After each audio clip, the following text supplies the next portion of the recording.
Bonjour, ici Marie Jandot, journaliste à M6O. Bonjour monsieur, excusez-moi de vous déranger. Avez-vous 3 minutes pour parler de l'eau dans notre région de Nouvelle-Aquitaine, s'il vous plaît? Oui. Merci beaucoup. Tout d'abord, j'aurais une question à vous poser. Pensez-vous qu'en France, et plus particulièrement en Nouvelle-Aquitaine, les ressources en eau potable sont bien connues et bien gérées? Eh bien oui, je pense qu'en France, on doit bien gérer l'eau et on doit avoir une bonne connaissance de la ressource. On est un pays développé tout de même. Malheureusement, nous allons voir avec nos scientifiques que ce n'est pas vraiment le cas, surtout avec le spectre du changement climatique, même dans notre pays. En effet, en Nouvelle-Aquitaine et plus généralement en France, malgré une connaissance relativement bonne du domaine, la gestion de la disponibilité en eau n'est pas toujours optimisée. Certains cantons ont par exemple connu un approvisionnement par camion lors de différents étés, et des arrêtés limitant la consommation ont été pris de nombreuses fois. De plus, on compte jusqu'à 25% de pertes d'eau liées aux fuites dans les conduites d'AEP qui sont parfois mal entretenues.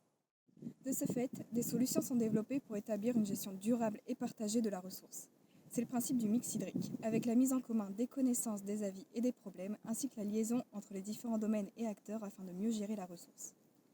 Par ailleurs, il demeure beaucoup d'inconnus dans nos réserves d'eau potable souterraine. Nous connaissons principalement les zones où les piézomètres sont installés et les outils de modélisation et d'interpolation utilisés. Bonjour monsieur, que pensez-vous des conséquences du réchauffement climatique sur la disponibilité de la ressource en eau? Pour moi, la disponibilité sera la même qu'aujourd'hui, puisque la quantité totale d'eau sur Terre reste la même. On aura, je pense, toujours le même cycle de l'eau avec les précipitations et les évaporations. L'eau ne peut pas disparaître comme ça. Malheureusement, nous allons voir que là encore, cette idée reçue est fausse. Le réchauffement climatique a plusieurs conséquences sur le cycle de l'eau. La première est la diminution globale des précipitations, et notamment des précipitations efficaces, autrement dit la différence entre les précipitations et l'évapotranspiration. C'est pourquoi une diminution générale du débit des rivières de 20 à 40% est prévue à l'horizon 2040, principalement liée à l'augmentation de l'évapotranspiration.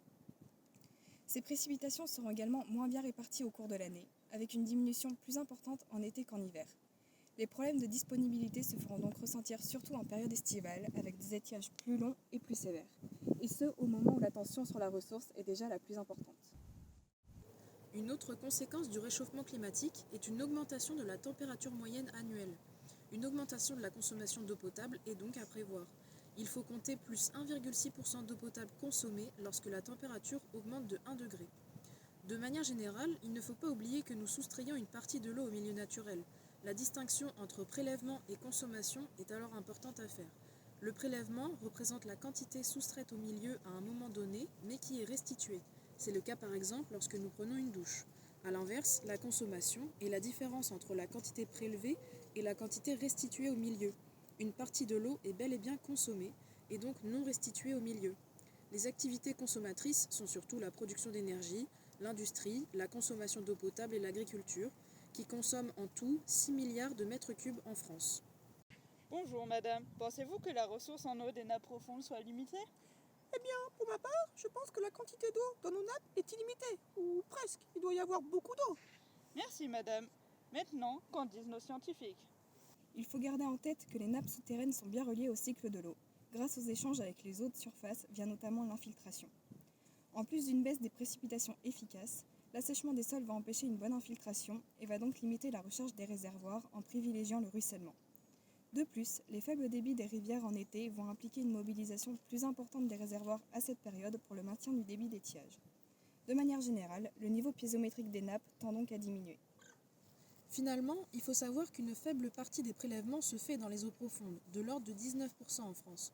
Ce pourcentage concerne principalement les eaux potables. En effet, ces dernières sont soumises à une réglementation plus ferme concernant leur qualité. Les eaux souterraines sont alors plus à même d'y répondre puisque mieux protégées des contaminations de surface.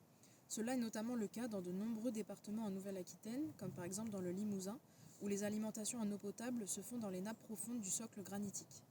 Pour conclure, nous pouvons donc voir qu'aujourd'hui, de nombreux défis doivent être relevés dans le domaine de la disponibilité en eau et du changement climatique. En effet, cette ressource n'est malheureusement pas inépuisable. Et ces défis sont malheureusement encore bien méconnus du grand public. Et n'oubliez pas, l'eau, c'est la vie. Prenez soin de notre santé et de notre eau.